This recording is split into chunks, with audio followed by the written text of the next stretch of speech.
Hello दोस्तों, आज के वीडियो में तो फिर आप सब लोग का फिर से स्वागत है। मैं आज एक नेचर का पेंटिंग बनाऊंगा वाटर कलर से। आप लोग देख के प्लीज़ मुझे सपोर्ट कीजिए, लाइक और सब्सक्राइब कीजिए प्लीज़। हम लोग के सपोर्ट के बिना मैं आगे नहीं बढ़ पाऊँगा।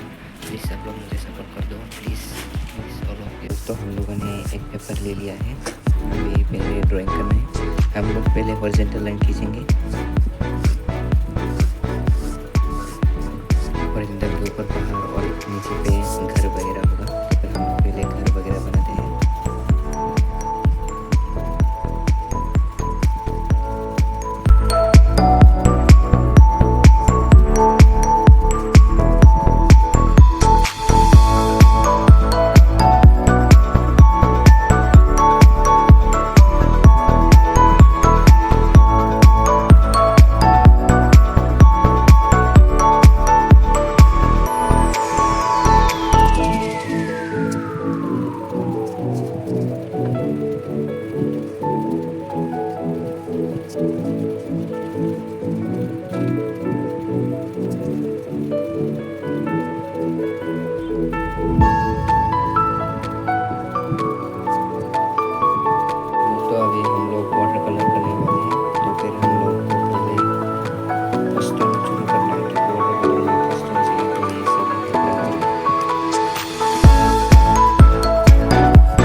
दोस्तों, तो फिर मेरा पेंटिंग खत्म हो चुका है। तो फिर आप लोग प्लीज़ बताना मेरी पेंटिंग कैसा लगा है आप लोगों को, और लाइक, सब्सक्राइब और कमेंट करना प्लीज़ मेरे चैनल